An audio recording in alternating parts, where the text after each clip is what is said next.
Getting into the classrooms might look a little bit different. So we are definitely using the 6 feet where possible in the classrooms as well.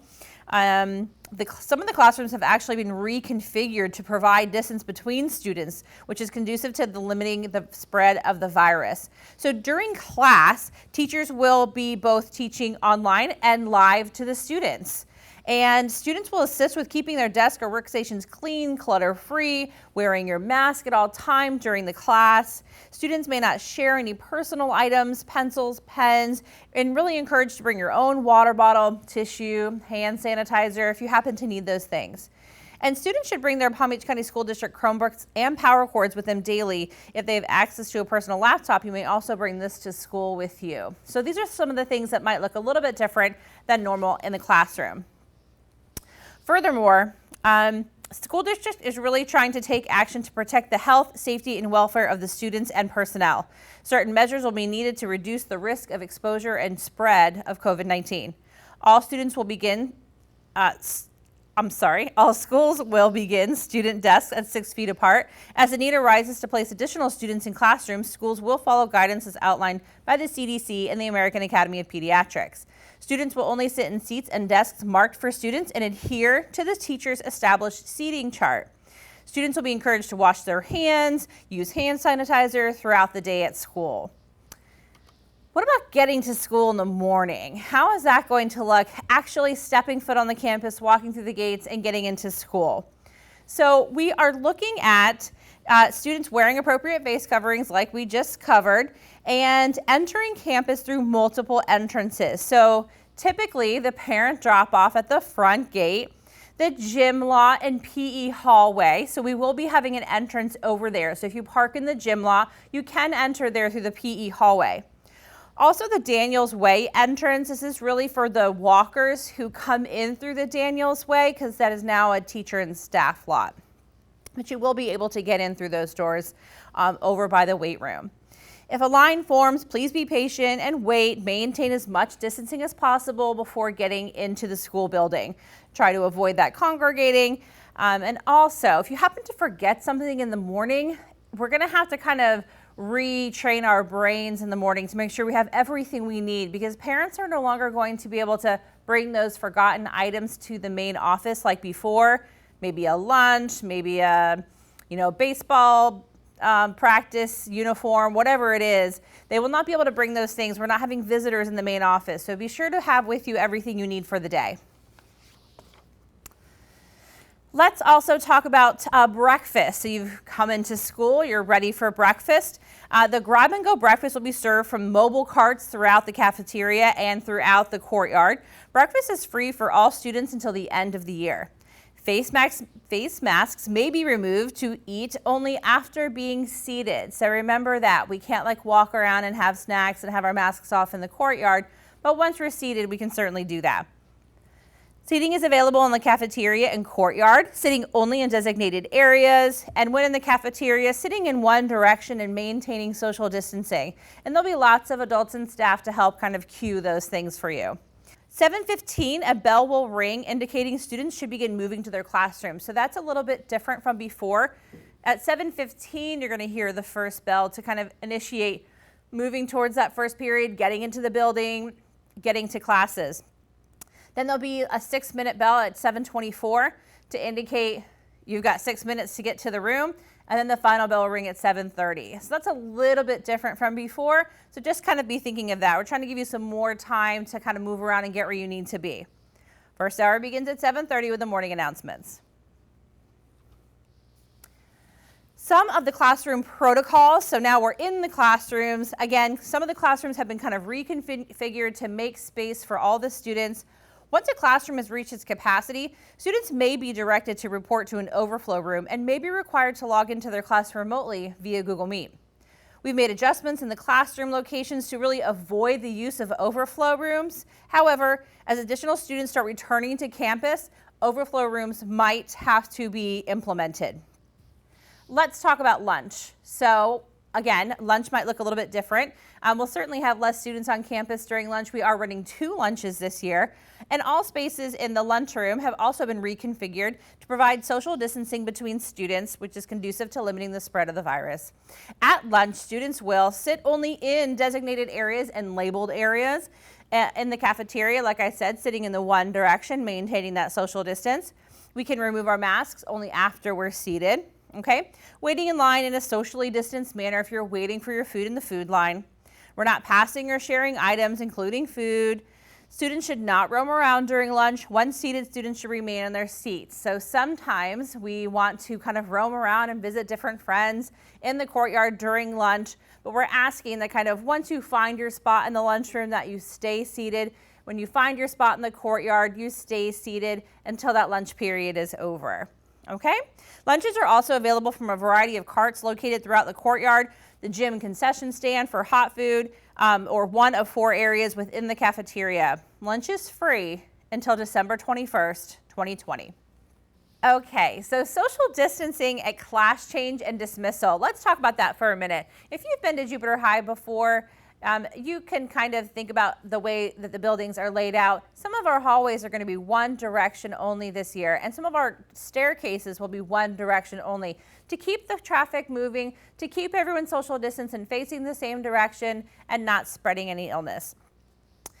So we are going to be following one-way flow of traffic in the hallways and stairwells. Avoid crowding into those closed spaces like the restrooms, atriums, hallways.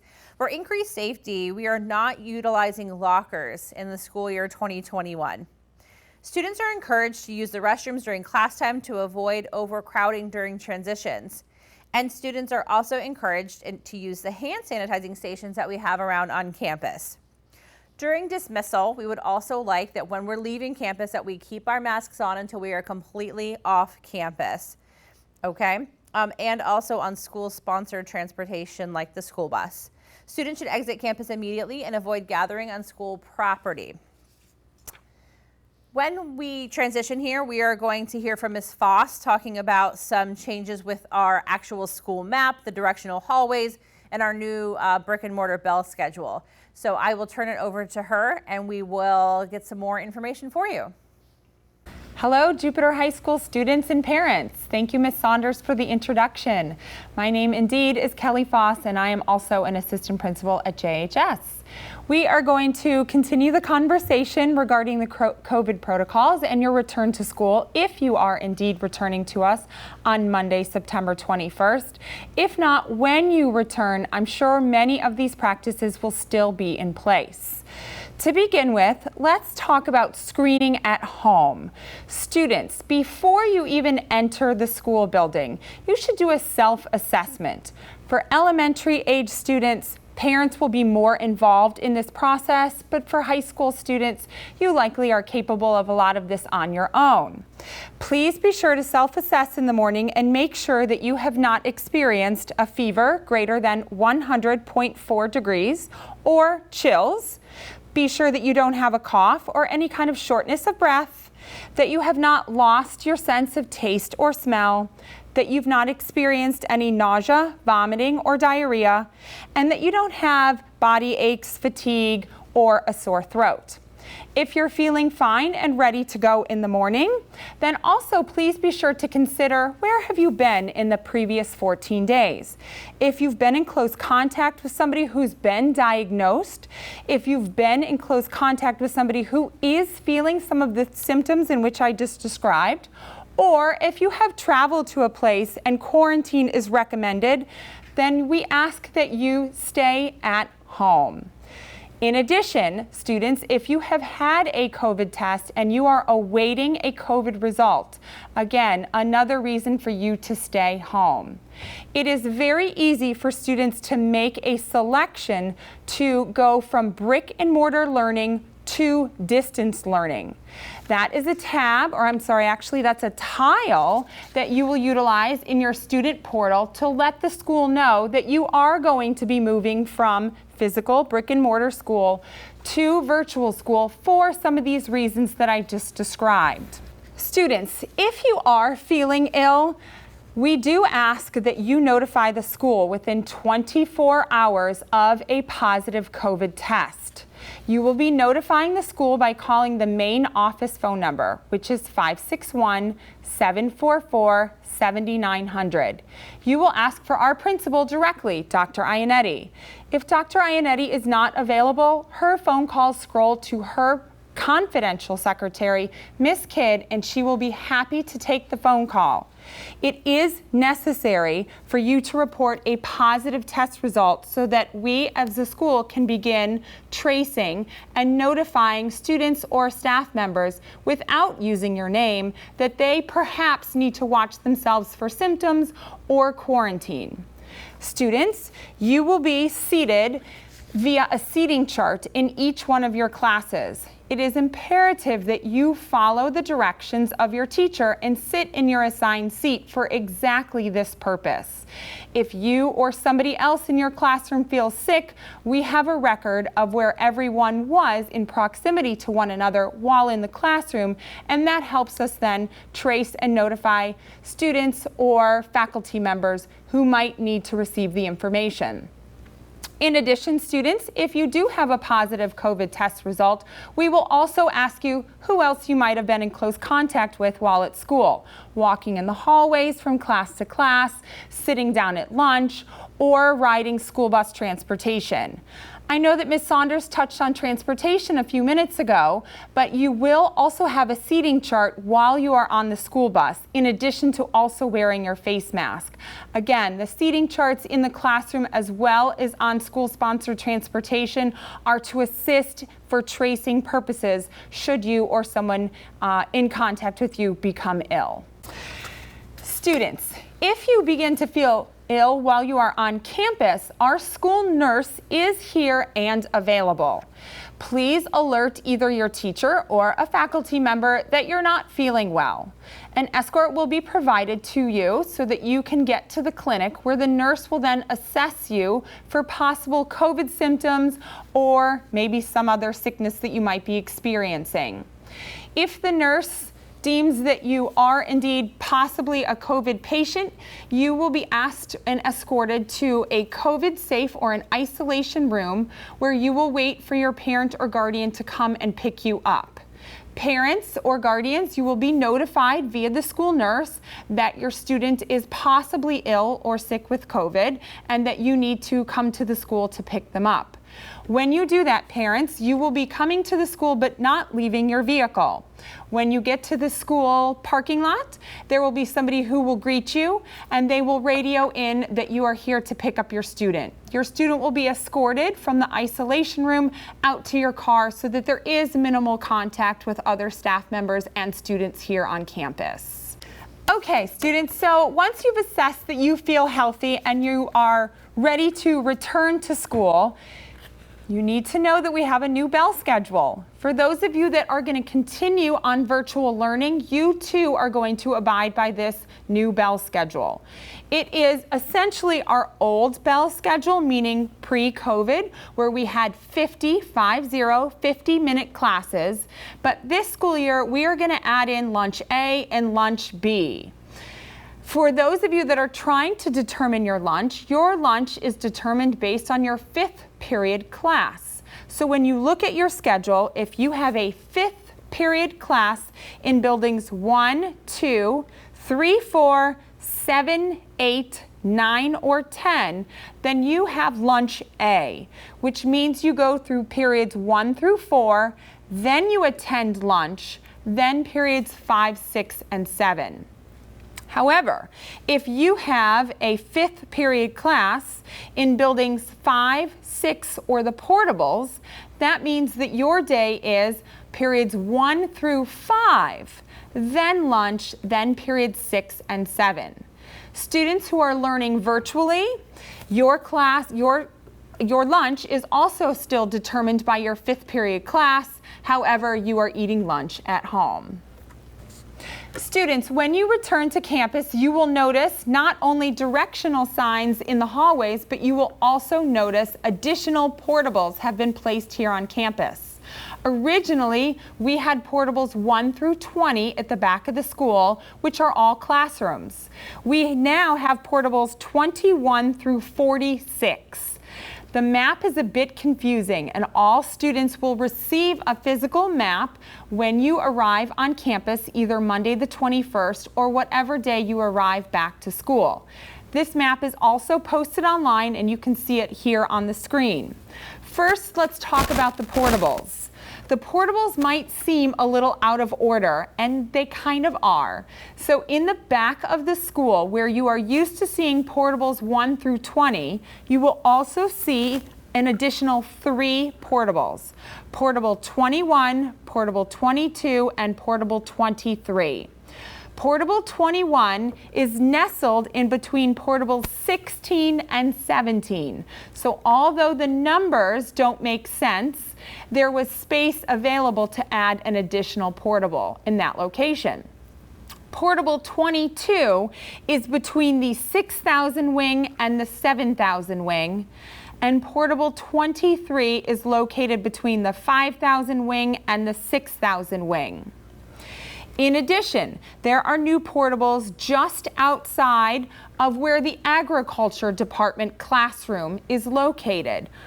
Basically behind portables 1 through 8 in the open field area is where the new portables were added. 8 of those portables are ready to go. The rest of the portables are under construction. If you have a class in one of those newly opened portables, students, please be careful of the construction and monitor for signage, as well as any construction employees who are giving you directions on where to go. In addition to the new portables, you will also notice directional signs inside of the building. Although most hallways are one-way directions, there is one hallway that is two-way directions. The 4,000 hallway is a double direction. Please be sure that you walk to the right and that you continue to wear your mask properly, covering your nose and mouth while you are on campus. It is important that you consider your schedule and consider how you get from one class to another. Students, please do not be nervous about the 6-minute pass time that we have built into the schedule. We are not utilizing tardy passes at this time when you arrive back to campus on Monday the 21st. We realize that when you arrive, everyone will need lots of help getting from one class to another. Not only because the new portable addition is confusing, but also because the hallways are as well. Let's take, for example, if you have a class in the 5,000 building upstairs and you then need to get to a class in the 4,000 building upstairs. If you are leaving room 5201, for example, you would think it would be very easy to just move from the 5,000 hallway out to the 4,000 hallway, but that is not the case. If you look at your map, when you leave the classroom, you actually have to head west because the 5,000 hallway is only a one-way direction. It is only west. The stairs at the back of the 5,000 building are down only. So that will be the way that you could get from the 5,000 building downstairs or outside, or possibly even into the 4,000 building. Follow the directional, the stairs. Again, it will take you additional time. So do not worry about the 6-minute pass time. There will be lots of adults in the classrooms to help you get from point A to point B every class period. And to close out, let's talk about making your choice between virtual learning versus brick and mortar learning. At this point, if you are returning to campus on Monday, September 21st, then we hope that you have logged into your student portal, you've accessed the tile that is labeled Make Your Choice, and that you've completed the survey indicating that you are indeed returning to school physically or brick and mortar. Once you have selected that, you will also be asked a transportation question. If you need to ride school-sponsored transportation, please indicate both an AM and a PM run, and your bus information will be provided to you. Keeping in mind, students, that you need to wear your mask while waiting at the school bus stop, as well as when you are on the school bus itself. If you are feeling ill and you need to make the selection to go from brick and mortar school to virtual learning, you will indicate that choice using the same tile in your portal, Make Your Choice survey. Instead, select virtual learning. There will not be a transportation follow-up question at that juncture. Students and parents, we do ask that you make your selection on the Monday prior to the week in which you want to return if you intend to come back to brick and mortar school. This is for planning purposes, for numbers, for teachers, for seating charts, etc. Please do not make a selection on Monday and then send your student on a Tuesday. If you have a special circumstance, please feel free to reach out to your student's guidance counselor or assistant principal. Thanks everyone who helped put this together. Parents, you are also encouraged to review the Palm Beach County School District's COVID-19 guiding document that outlines essential information and expectations for brick and mortar schooling. This document, as well as all of the district's links and videos, have been posted on our school website on the Welcome Warriors page. We know that Jupiter High School's success depends on a committed partnership between parents, students, teachers, and school staff. We encourage parents to help us to ensure your child is successful by monitoring their academic progress in SIS and contacting their teachers, counselors, and administrators if they need any additional assistance. As guidelines and school processes change and evolve throughout the year, we will continue to update you with pertinent information via our parent link. In order to ensure you are receiving this information, please make sure your phone, email, information is up to date in SIS, and contacting us if you have to make any changes. As always, we thank you for your time and dedication to making our school partnership successful. The Warrior family looks forward to supporting your child, both virtually and in person throughout this year.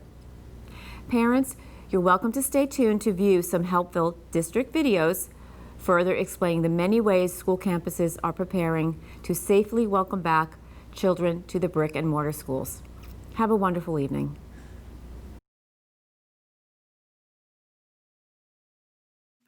Hi Warriors, my name is Maddie Shands and I'm your SGA president for this school year. As you've probably heard a lot already, these are unprecedented times and teachers and staff are doing the best they can to bring us back to normalcy. Trust me, I know it's difficult and stressful, but we're all in the same boat. This is new to everyone and we need to be flexible and patient while we figure things out.